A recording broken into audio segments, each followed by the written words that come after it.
ये वो बंदा है जो सेल्फ इंप्रूवमेंट के नीश में छाया हुआ है पिछले 20 महीनों से। चाहे वायरल शॉर्ट्स हो, रील्स हो, यूट्यूब वीडियोस हो, हर जगह। नहीं, ये एंड्रयू टेट का चाचा नहीं है, ये है एंड्रयू हुबरमैन, जो कि न्यूरोबायोलॉजी के प्रोफेसर हैं स्टैनफोर्ड यूनिवर्सिटी में। और ये है एक साधारण इंडियन लड़का जिससे घंटा काम हैंडल नहीं होता यूट्यूब, इंस्टाग्राम और क्लोथिंग ब्रांड का। और उसका डेली रूटीन खराब हो रहा था, तो उसको चाहिए था एक science backed daily routine. Welcome to the Huberman Lab. Anxiety disorders and depression, among others. तो इसीलिए मैं फॉलो कर रहा हूं एंड्रयू हुबरमैन के पॉडकास्ट हुबरमैन लैब्स में बताया हुआ उनका डेली रूटीन, वो भी 100 डेज के लिए। एंड मैं इनकी बात इसलिए मान रहा हूं क्योंकि भाई ये पढ़े लिखे हैं, स्टैनफोर्ड में लेक्चर आ रहे हैं भाई। ये नहीं कि उन चौधरी की तरफ जो बस वायरल टॉपिक सर्च करते हैं और यूट्यूब पे आके उसके बारे में ज्ञान पेलना शुरू कर देते हैं बिना अपनी लाइफ में कुछ अचीव करे। एंड वीडियो के एंड में मैं आपको मेरी ब्लड टेस्ट की रिपोर्ट भी दिखाऊंगा, ये चीज चेक करने के लिए कि भाई ये चीज सही में काम करती है या नहीं, जो ये क्लेम करती है वो होता है नहीं होता, जैसे कि टेस्टोस्टेरोन बढ़ता है या नहीं बढ़ता। खैर वैसे प्रोडक्टिविटी बढ़ती है नहीं बढ़ती है टेस्ट रिपोर्ट से तो नहीं पता चलेगा, ये तो मैं ही बताऊंगा। And to be very honest, मैं एक हफ्ते से ऑलरेडी ये रूटीन कर रहा हूं और पहला हफ्ता जनरली सारे रूटीन्स का मुझे ऐसा लगता है थोड़ा सा आसान होता है मेरे लिए। मुझे पता है कि बाकी लोगों के लिए थोड़ा सा मुश्किल होता है, बट मेरे लिए रूटीन्स का पहला हफ्ता बहुत आसान होता है क्योंकि मैं बहुत एक्साइटेड होता हूं वो रूटीन फॉलो करने के लिए। एंड एनीवे मुझे ना लाइफ में कुछ भी जब चेंज होता है ना तब बड़ी एक्साइटमेंट होती है, बड़े मजे आते हैं। तो मेरे को ये सारे चेंजेस बड़े अच्छे लगते हैं कि भाई न्यू टाइप का कुछ फॉलो कर रहा हूं। एंड एक्चुअली आपको भी लाइफ में न्यू चीजें और चेंजेस के लिए एक्साइटेड ही होना चाहिए, क्योंकि देखो चेंजेस तो आएंगे ही लाइफ में, तो बेटर है ना कि आप उसे एक्साइटमेंट के साथ डील करो, तो उसका इफेक्ट भी पॉजिटिव होगा आपके ऊपर। एनीवे, ये है एंड्रयू हुबरमैन का लिमिटलेस रूटीन। वो कहते हैं सबसे इंपॉर्टेंट चीज है sleep. Alexa, switch off the light. Andrew Huberman ने बोला है कि आपको हफ्ते में 5.5 दिन तो अच्छी नींद लेनी पड़ेगी, मतलब 5 या 6 दिन आपको अच्छी नींद लेनी पड़ेगी। कि इस हफ्ते 5 दिन अच्छी नींद तो अगले हफ्ते 6 दिन अच्छी नींद, तो 5.5 का एवरेज आ गया। वो कहते हैं एक रात आप रखो मस्ती की रात को पार्टी कर लो, या फिर काम ज्यादा है तो पूरी रात काम कर लो, एक रात खराब कर सकते हो, क्योंकि भाई लाइफ में रोबोट नहीं बनना भाई, जीना भी है। और आपकी स्लीप सही होना इसलिए बहुत इंपॉर्टेंट है क्योंकि आपकी पूरी बॉडी के हर सेल की ना एक सर्केडियन रिदम होती है, जिसका मतलब है कि हर सेल एक स्पेसिफिक टाइम पे जागता है मान लो, और एक स्पेसिफिक टाइम पे सोता है। अब पूरी बॉडी के हर सेल का जागने और सोने का टाइम अलाइन करना आपकी रिस्पॉन्सिबिलिटी है, मतलब कि बॉडी की सारी घड़ियां साथ में चलनी चाहिए। तो मैं अपने रूटीन में कोशिश कर रहा हूं कि मैं चैन की नींद सोऊं। अब मैं चैन की नींद कैसे सो रहा हूं वो एक अलग से वीडियो बनाऊंगा स्लीप के ऊपर, उसमें आपको बता दूंगा। लेकिन मॉर्निंग रूटीन की बात आती है तो मैं सुबह सुबह उठ रहा हूं 6 बजे, जो कि एंड्रयू हुबरमैन के हिसाब से लेट है। मतलब उनके जो दोस्त हैं वो तो 4:30 बजे उठते हैं सुबह, बट ये 6 बजे वाला मैं सिर्फ पहले हफ्ते 10 दिन के लिए ही कर रहा हूँ। उसके बाद मेरा एम यही है कि 5:30 पे जाऊं, फिर 5 बजे पे जाऊं। And to be very honest, alarm मैं 5:30 का ही लगाता हूँ, बट उठते उठते टाइम लग जाता है क्योंकि बहुत टाइम बाद में जल्दी उठने वाली रूटीन पे आ रहा हूँ यार, तो एडजस्ट होने में टाइम लगता है। और दिक्कत ये भी है कि मेरे को ना आदत हो गई है 8-8 घंटे सोने की और बिना अलार्म के उठने की। बट मैंने नोटिस किया कि वो लाइफस्टाइल मुझे सबसे अच्छी क्वालिटी ऑफ स्लीप नहीं दे रहा था, बट ऑनेस्टली जब से मैंने थोड़ा कम सोना शुरू किया है और सुबह जल्दी उठना शुरू किया है, मेरी क्वालिटी ऑफ स्लीप बहुत बढ़िया हो गई है। और आजकल मेरी अलेक्सा की वॉल्यूम में कुछ तो दिक्कत आ गई है, इसलिए मैं अपने आईफोन पे अलार्म लगा के उठता हूँ। ठीक कर लूंगा मैं वो बाद में। वैसे एंड्रयू हुबरमैन ने भी यही बोला है कि एक बार आपने सिर्फ 21 डेज 21 दिन के लिए कर लिया ना सुबह जल्दी उठना है स्पेसिफिक जल्दी वाले टाइम पे, तो आपकी बॉडी ना अपने आप उस स्पेसिफिक टाइम पे आपकी बॉडी का टेम्परेचर बढ़ाना शुरू कर देगी। और जैसी बॉडी का टेम्परेचर बढ़ता है अपने आप नींद खुलती है। और ये तो मैंने अपने पिछले इतने 3 साल की सेल्फ इंप्रूवमेंट जर्नी में देखा ही है कि जब भी मैं सुबह जल्दी उठना शुरू कर देता हूँ अलार्म लगा के, एक पॉइंट के बाद करीब 1 महीने के बाद, 1 महीने से भी कम में, मैं अपने आप उस टाइम पे मेरी नींद खुलना शुरू हो जाती है। और जैसी नींद खुलती है उसी टाइम मैं ब्राइट लाइट भी देख लूंगा तो मेरी वो कॉर्टिसोल पल्स हिट हो जाएगी एंड एकदम मस्त हो जाएगा दिन। अब ये कॉर्टिसोल पल्स क्या है ये एंड्रयू हुबरमैन ने अच्छे से एक्सप्लेन किया, मैं आपको बताता हूँ अभी। बट उससे पहले मैं उठने के बाद जाता हूँ किचन में, और वहां पे एंड्रयू हुबरमैन ने बोला है कि 500 ml वाटर पियो सॉल्ट डाल के।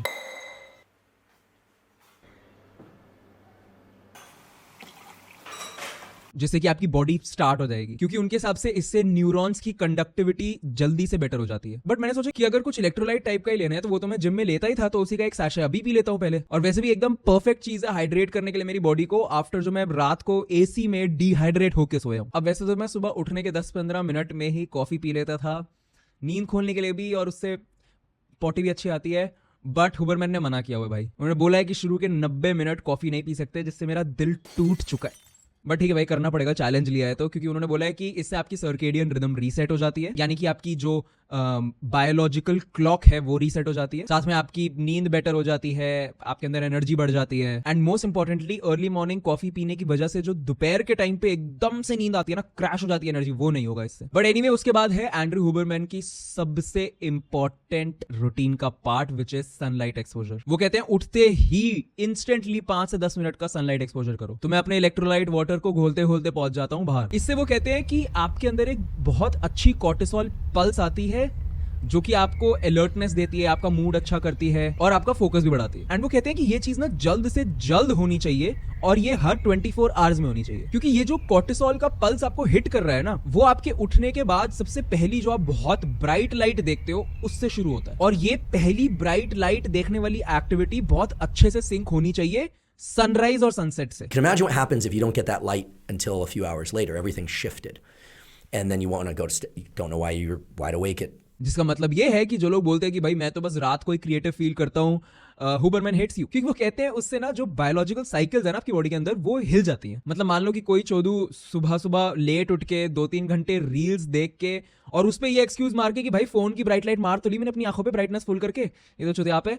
उसके बाद वो 12-12:30 बजे बाहर निकले सनलाइट लेने के लिए, तो उसके 16 घंटे बाद मेलेटोनिन निकलना शुरू होता है आपकी बॉडी में, विच बेसिकली मान लो नींद लाता है आपके अंदर, जिसका मतलब है कि वो 4 बजे तक सो ही नहीं पाएगा। लेकिन यही मानो कि सुबह अगर 6 बजे उठ रहा होता और 6 बजे उठते ही अगले आधे घंटे के अंदर अंदर उसने वो ब्राइट लाइट वाला हिट ले लिया होता, तो वो 10 बजे बेहोश होके सोने को रेडी हो जाता। अब मैं मानता हूं कि आजकल दिल्ली में जैसा वेदर हो रहा है, काफी क्लाउडी रहता है, तो उतना सन नहीं होता है, ज्यादा धूप नहीं होती, रेयरली मिलती है। लेकिन एंड्रयू हुबरमैन ने बोला है कि उतनी बड़ी प्रॉब्लम नहीं है ये, अगर क्लाउडी भी है थोड़ा तो भी बाहर जाके फायदा होगा ही होगा। मैं तो ये सोच रहा हूँ भाई, मैं अपने बेस्ट फ्रेंड से मिलने अभी स्वीडन गया था और वहां पे तो सन निकलता ही नहीं है भाई विंटर्स में, वो कैसे करेगा ये, लॉल। जय हिंद। एनीवे हुबरमैन ने अपने पॉडकास्ट में एक इजराइल की कोई स्टडी को मेंशन किया था जहां उन्होंने बताया था कि सनलाइट के एक्सपोजर से टेस्टोस्टेरोन भी बढ़ता है एंड इन जनरल आप और ज्यादा हैप्पी फील करते हो क्योंकि ज्यादा डोपामीन भी रिलीज होता है। तो सनलाइट के एक्सपोजर के बाद नेक्स्ट स्टेप एंड्रयू हुबरमैन ने बोला है कि भाई शावर ले लो, लेकिन भाई मैं सुबह सुबह शावर इसलिए नहीं लेता क्योंकि मेरे को जाना होता है जिम और मैं उसके बाद ही आके नहाऊंगा। तो मैं सन एक्सपोजर के बाद सबसे पहले करूंगा मेडिटेट, बट मैं इसको थोड़े अपने स्टाइल में करूंगा। मैंने रिसेंटली एक बुक पढ़ी थी the monk who sold his Ferrari, और मैं उस बुक को इसलिए फॉलो करना चाहता हूं क्योंकि बाकी सारी सेल्फ हेल्प बुक्स ना बहुत ज्यादा हसल हसल हसल हसल बोलती रहती हैं, but monk who sold his Ferrari is more about living a peaceful life और टॉक्सिक हसल ना करना, पैसे ना चेस करना, और मैं वही करना चाहता हूं। तो मैं उस बुक को फॉलो करना चाहूंगा अपनी मेडिटेशन के लिए। और उसमें ना 2 कॉन्सेप्ट्स बताए हुए हैं। एक heart of the rose concept है, मतलब कि आप बेसिक टर्म्स में मान लो कि जब आप मेडिटेट कर रहे हो तो अपने दिमाग में इमेजिन करो कि एक रोज है और आप उस रोज के सेंटर उसके हार्ट में फोकस कर रहे हो। एंड दूसरा कॉन्सेप्ट है सीक्रेट गार्डन कॉन्सेप्ट, वो भी ये भी थोड़ा सा कॉम्प्लिकेटेड है, अगर आप चाहते हो तो मैं एक अलग से बुक समरी बना दूंगा इसके ऊपर, लेकिन मैं ये 2 कॉन्सेप्ट यूज करता हूँ उस बुक से। तो मैं जाके चुपचाप अपने रूम के सोफे पे बैठ जाता हूँ और मुझे ये शांति जरूर होती है कि मेरे रूम में कोई मेरे को परेशान करने नहीं आने वाला, स्पेशली इतनी सुबह। और यहाँ मैं करता हूँ अपनी आंखें बंद और हार्ट ऑफ द रोज पे कॉन्सेंट्रेट करता हूँ। 5 मिनट मेडिटेट करने के बाद मैं कुछ एफर्मेशंस बोलता हूँ, मेरे को जिन एफर्मेशंस की उस दिन जरूरत होती है। जैसे इस वीडियो के शूट के दिन वाली सुबह मैं उतना डिसिप्लिन फील नहीं कर रहा था और उतना एनर्जाइज्ड फील नहीं कर रहा था, सर दर्द हो रहा था, नींद आ रही थी, तो मैंने खुद को एफर्मेशंस देनी शुरू कर दी। I am disciplined, I am energized. I am disciplined, I am energized.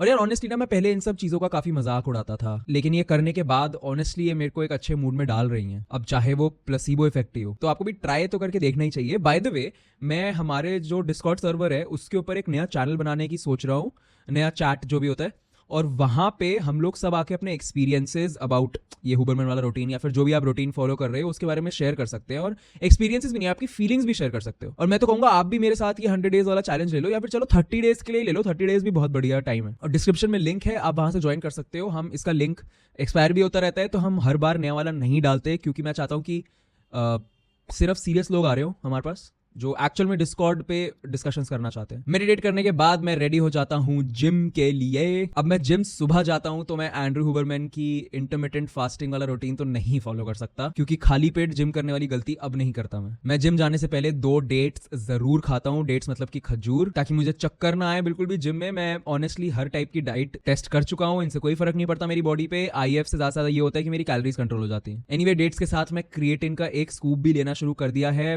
1-2 महीने ही हुए हैं, बीच में बल्कि 1 महीने का गैप भी हो गया था जब मैं स्वीडन में था। और जिम में मेरी कोशिश रहती है कि मैं अपना फोन बिल्कुल भी चेक ना करूं, बट ऑनेस्टली पहले ही हफ्ते में मैंने डेली 1 या 2 बार तो चेक किया ही है। ऑल्सो हुबरमैन ने एकदम क्लियरली बोला हुआ है कि 40 से 50 मिनट का ही हैवी वेट वर्कआउट करना है, उससे ज्यादा नहीं, ताकि आपकी बॉडी के पास इनफ टाइम हो रिकवर करने के लिए। नेक्स्ट स्टेप हुबरमैन जी ने बताया है कोल्ड एक्सपोजर। वो कहते हैं कि अगर आप सुबह सुबह ठंडा शावर ले लोगे तो आपका जो बेसल लेवल ऑफ डोपामीन है वो काफी बढ़ जाएगा बॉडी में, और इससे आप एक तरीके से रेजिलियंस भी बिल्ड करते हो, जो कि मैं 100% मानता हूं। अब जैसे विंटर्स में मुझे पसंद तो नहीं है कोल्ड शावर, लेकिन मैं तब भी हर रोज ठंडे पानी से नहाता हूं, और वो भी सिर्फ इसलिए क्योंकि मुझे ऐसा अनबीटेबल सा फील होता है, मतलब कि अनडिफीटेबल। अब वैसे तो आप कोल्ड शावर की जगह एक बहुत जबरदस्त तरीका है कोल्ड एक्सपोजर का, जो कि है आइस बाथ। वो भी ले सकते हो, बहुत सारे लोग लेते हैं, लेकिन मुझे ऐसा लगता है कि आइस बाथ रोज लेने के लिए आपके पास बहुत सारे पैसे होने चाहिए, जो कि मेरे पास तो नहीं है, तो मैं शावर पे ही स्टिक करूंगा। अब शावर की दिक्कत ये है कि दिल्ली में आजकल पानी ठंडा नहीं आता है, थोड़ा सा नॉर्मल टेम्परेचर का ही आता है। तो मैं नॉर्मल पानी से नहाने के अलावा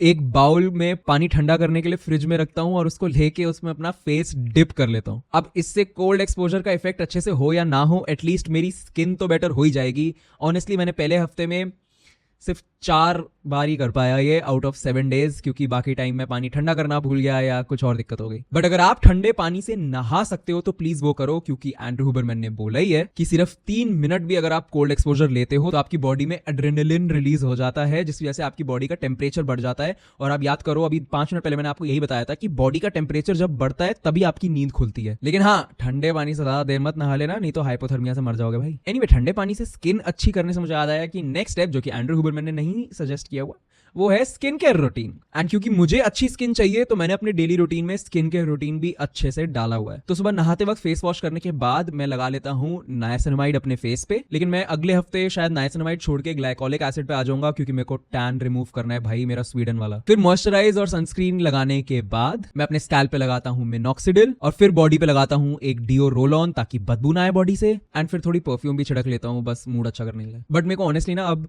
साइंस ऑफ एजिंग भी दिखने शुरू हो चुके हैं अपने फेस पे। मतलब भाई मैं 28 का हो गया हूँ यार, मेरी आंखों के साइड में मेरे को थोड़े थोड़े फाइन लाइंस दिखने शुरू हो गए हैं। अब वैसे तो एजिंग एक नेचुरल प्रोसेस है, लेकिन टाइम से पहले तो इसके साइंस नहीं दिखने चाहिए ना, जैसे रिंकल्स और फाइन लाइंस वगैरह। डिड यू नो कि mid-20s से ही एजिंग शुरू हो जाती है? And the first sign of ageing is not wrinkles, वो है डिहाइड्रेटेड स्किन और डलनेस, और ये होता है लॉस ऑफ कोलेजन की वजह से, जो कि वही प्रोटीन है जो स्किन की इलास्टिसिटी और स्ट्रेंथ वगैरह मेंटेन करता है। और क्योंकि एज के साथ बॉडी का कोलेजन रिड्यूस होता रहता है, इसलिए आपको चाहिए क्वालिटी वाले सप्लीमेंट्स, जैसे कि HK vitals skin radiance collagen, जो कि मैं पहले भी लेता था, आपने पुराने वीडियोस में देखा हुआ है। फिर मैंने छोड़ दिया था क्योंकि मैं टॉक्सिक हसल में घुस गया था, एंड मैंने इसे रिस्टार्ट किया है नाउ, क्योंकि इसकी क्लिनिकल स्टडी पब्लिश हो चुकी है। मतलब ये क्लिनिकली प्रूवन है रिड्यूस करने के लिए फाइन लाइंस और डलनेस विद इन 8 वीक्स, जो आप इसको रेगुलर यूज करोगे। ऑल्सो प्रूव हो चुका है कि ये हाइड्रेशन बढ़ाता है स्किन में, ये कोलेजन भी रिप्लेनिश करेगा और स्किन को रेडिएंट भी बनाएगा, क्योंकि इसमें है रियल मरीन कोलेजन, जो कि प्योरेस्ट फॉर्म है कोलेजन का, और साथ में hyaluronic acid, vitamin C, vitamin E, जो स्किन को नरिश कर देंगे अच्छे से एंड फर्म बनाएंगे and science of ageing reduce करेंगे। अब मैं ये नहीं एक्सपेक्ट कर रहा कि इसको पीते ही मेरे स्किन की प्रॉब्लम सारी गायब हो जाएंगी, पर मैं इसको 2 महीने डेली कंज्यूम करूंगा और अपनी स्किन जर्नी आपके साथ शेयर करूंगा। और आपको भी साथ में शुरू करना है तो डिस्क्रिप्शन में दिए हुए लिंक से जब इसका डब्बा ले लोगे तो 100 ml पानी में इसका 1 स्कूप मिला के मस्त पी लेना।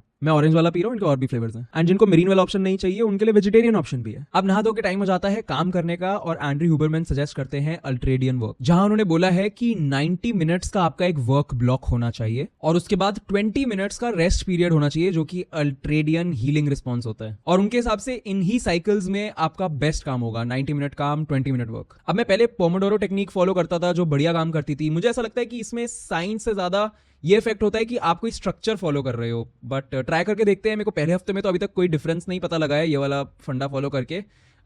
नेक्स्ट जो वीडियो बनाऊंगा, जो मैं इसके मे बी 60 डेज कंप्लीट होने के बाद बनाऊंगा शायद, उसमें जरूर बताऊंगा आपको क्या रहा। अब क्योंकि मैं सुबह 6 बजे उठने के बाद, जिम करने के बाद और आके नहा धो के काम करने बैठता हूं करीब 8 साढ़े 8 बजे, तो मेरे पास बहुत ज्यादा टाइम होता है उसके बाद एक अच्छा अल्ट्रेडियन वर्क ब्लॉक में काम करने का, जो कि बेसिकली 90 मिनट्स या 1.5 घंटे का है।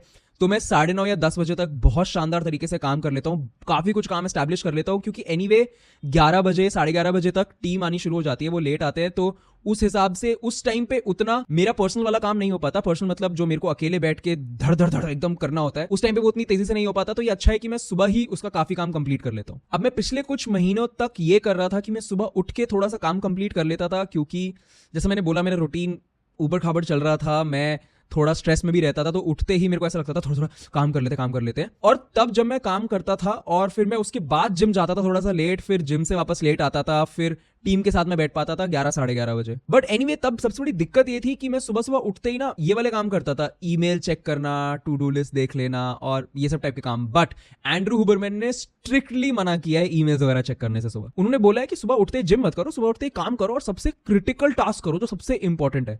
अब बात यह है कि मैं बिना कॉफी के नहीं कर सकता भाई उस टाइप का काम, तो इसलिए सुबह उठते ही मैं इसलिए, और क्योंकि कॉफी भी नहीं पी सकते, तो मैं सुबह उठते ही काम करता ही नहीं हूं, मैं सुबह उठते ही जिम ही जाता हूं फिर। और इसी से आते हैं मेरे अगले स्टेप पे मॉर्निंग रूटीन के। फाइनली कॉफी, कैफीन मिलेगा अब मेरे को। तो एंड्रू हुबरमैन ने ये बताया कि जो कॉफी होती है वो एडेनोसिन रिसेप्टर्स नाम की एक चीज होती है हमारी बॉडी में, जो कि बेसिकली थकान पैदा करते हैं।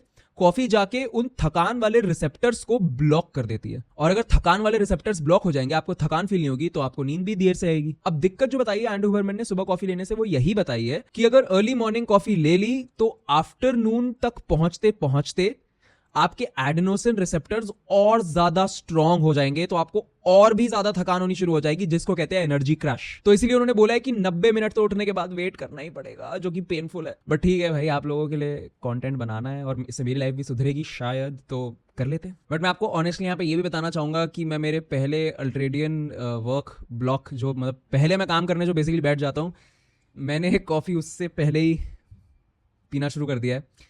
सिर्फ 2 दिन ऐसे थे कि मैंने लेट कॉफी पी काफी, बट ऑलरेडी देखो 90 मिनट्स तो हो ही चुके थे उठने से, तो फिर क्या ही दिक्कत है। एनीवे सुबह थोड़ा सा काम करने के बाद करीब 11-12 बजे मैं खाता हूँ अपना पहला प्रॉपर मील, जो कि हमेशा मेरा पहला वाला मील होता है अंडे और ब्रेड। अब देखो ऑनेस्टली मेरे को सादा खाना ही पसंद है ऑन अ डेली बेसिस। मैं कोई फूडी भी नहीं हूँ जो बिल्कुल अपना जीभ का गुलाम बना पड़ा है, तो मैं आसानी से सादा खाना खा लेता हूँ, नमक भी नहीं डलवाता मैं। कुछ लोग होते हैं जिनकी जिंदगी ही टेस्ट के ऊपर चल रही होती है, पहले था बट पिछले 8 साल से बिल्कुल भी, जब से मैं कॉलेज में घुसा हूं तब से मेरे को टेस्ट से फर्क पड़ना छूट गया। मतलब ऑब्वियसली अगर मैं बाहर जा रहा हूं कुछ अच्छा खाने के लिए तो मुझे टेस्ट से बहुत फर्क पड़ेगा, लेकिन अगर मैं घर में रोज कुछ खाना खा रहा हूं तो रोज कुछ टेस्टी खाने से मेरी लाइफ में कुछ भी रंगीन ऐड नहीं हो रहा। मैं सादा खा लूंगा ताकि मुझे ज्यादा दिमाग ना लगाना पड़े खाने पे। मैं तो बस इतना सोचता हूँ कि जो मैं खाना खा रहा हूँ उससे मेरे को मैक्रोज एकदम सही मिल रहे हैं, मेरा प्रोटीन रिक्वायरमेंट पूरा हो रहा है, तो बढ़िया है। अब वैसे एंड्रू हुबरमैन ने कुछ पॉडकास्ट में बोला हुआ है कि कार्ब्स मत खाओ लंच में।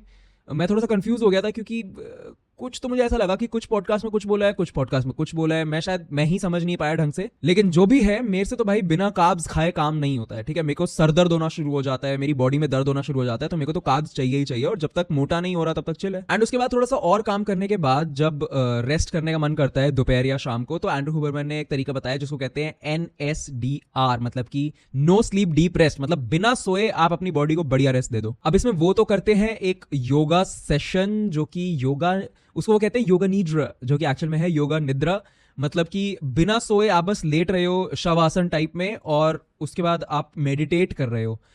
मैंने ट्राई किया ये 2-3 दिन, मैं तो हर बार सो गया यार, 1-1.5 मिनट के अंदर मेरे को नींद आ गई, तो मेरे लिए तो नहीं है ये। तो मैंने सोचा और क्या ही करें, तो फिर मैंने सोचा कि स्ट्रेचिंग कर लूंगा मैं, तो मैं स्ट्रेचिंग कर लेता हूँ बस, नहीं तो मेरे को नींद आ जाएगी भाई। फिर उसके बाद मैं काम रिज्यूम कर देता हूँ। ऑनेस्टली उसके बाद उनके अल्ट्रेडियन वर्क वाले फंडे के हिसाब से काम करना थोड़ा मुश्किल हो जाता है, क्योंकि मेरा काम काफ़ी अजीब सा हो जाता है। मतलब किसी भी दिन कुछ भी करना पड़ जाता है, कभी शूट हो रहे हैं, कभी कुछ हो रहा है, कभी कोई इवेंट हो रहा है, कभी ये वो। जैसे जिस दिन हम ये शूट कर रहे थे उस दिन शाम को हम लोग कैमरा लेने निकल गए नया वाला। अगर आप देख रहे हो इस वीडियो में, आपने नोटिस किया होगा कि 2 कैमराज हैं, ये।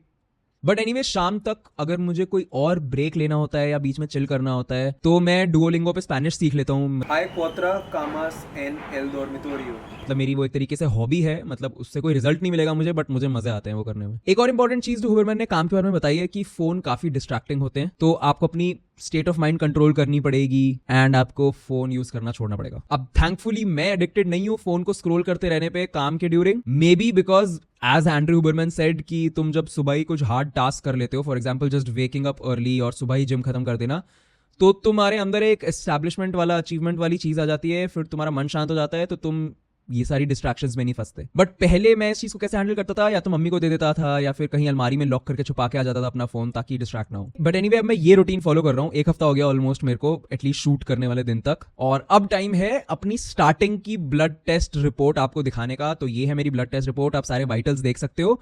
तो जो मैं नेक्स्ट इसका पार्ट 2 बनाऊंगा, जिसमें हम चेक करेंगे कि क्या प्रोग्रेस हो रहा है ये रूटीन फॉलो करने से, तब हम देखेंगे कि कैसे कैसे इंप्रूव हुए ये सारी चीजें। तो आप भी चाहो तो मेरे साथ ये जर्नी शुरू कर सकते हो। Look your best, feel your best and be your best.